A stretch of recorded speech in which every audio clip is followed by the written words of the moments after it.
How to master your emotions and be disciplined and resilient. How to master your emotions? And be disciplined and resilient. The first one is to pick the emotion that you're trying to master. Like, what is the emotion you need to master first? For me, it's been anything negative besides grief I don't want to have in my life. Not that I want grief in my life, but it's the one that you just have to process. So hatred, anger, jealousy, imposter syndrome, whatever. Like any negative emotion. What's the one that you need to eliminate first? What's the most crucial one that you feel is holding you back from the life that you want? You start with that one, and then you're trying to catch it. How can you catch it? What's happening in the moment? How often does it show up? Is it every day? Multiple times per day? Is it a couple times per week? You're trying to catch it. And you probably won't catch it in the moment. Not yet. But you'll catch it afterwards. You'll catch it a day later and say, oh, that's right. You know, like, actually Zane does a great job of this. Zane is a good person to model for this, where there's been a couple streams where, like, he, gets animated, then the next day he comes back and says, you know what, like, I thought about that. And he comes back, right?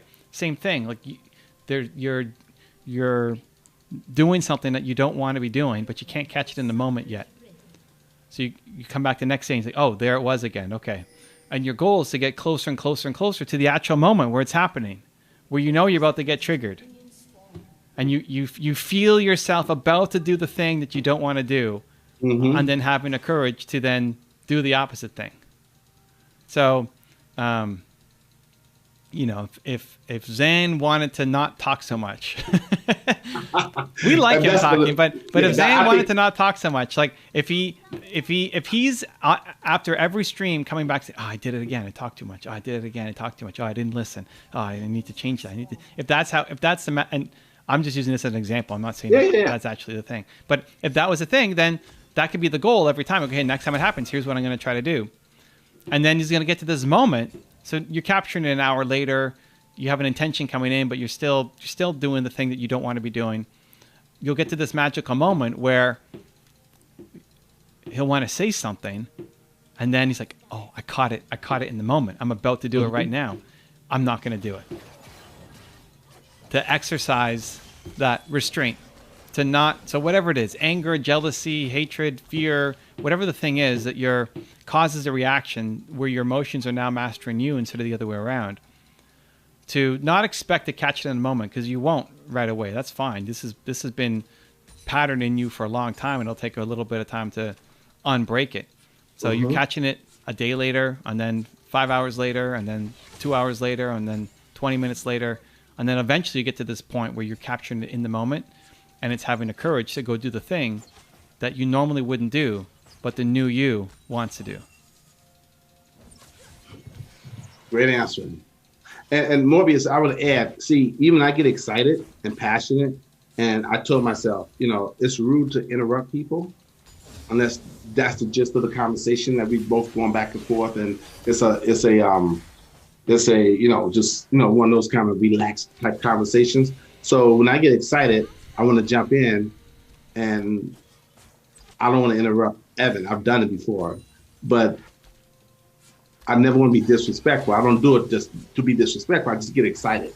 And so, okay, you got to learn to control your excitement, which comes from your emotions. And what I practice on, and number one, there's three things real quick. Number one, there's no perfection. So don't try to be perfect. Just focus on progress and understand it's a process, those three P's. And then number two, R&R. Every single day, you should be reflecting and reviewing your day. Like, okay, and then say, okay, how can I get better? If you practice every single day reflecting and reviewing, because most people don't take the time to reflect on their lives or their actions or their thoughts. And not to feel bad about it, it's like, okay, how can I make that better next time? Remember, no perfection, progress. So like, okay, I got to find a way to get better. And if you need to go and apologize, even though they don't think it was a big deal, it was a big deal to you, so that you can make sure that you're working on that. And you're also making it public. You're working on that. And it may not be really a bad thing, because, I'm verbose by nature. But at the same time, I want to learn to be a better listener, because I find that most people, to be a great communicator, listening is better than talking. But most people, listening is a lost art. And I want to develop that, especially as a coach. I think that's one of the best skills you can ever have in life is be a great listener. Not a good listener, a great listener.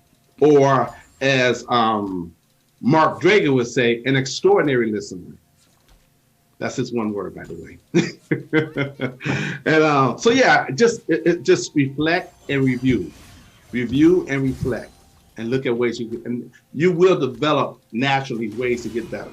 But don't feel bad about it. Just, I want you're training yourself to get better.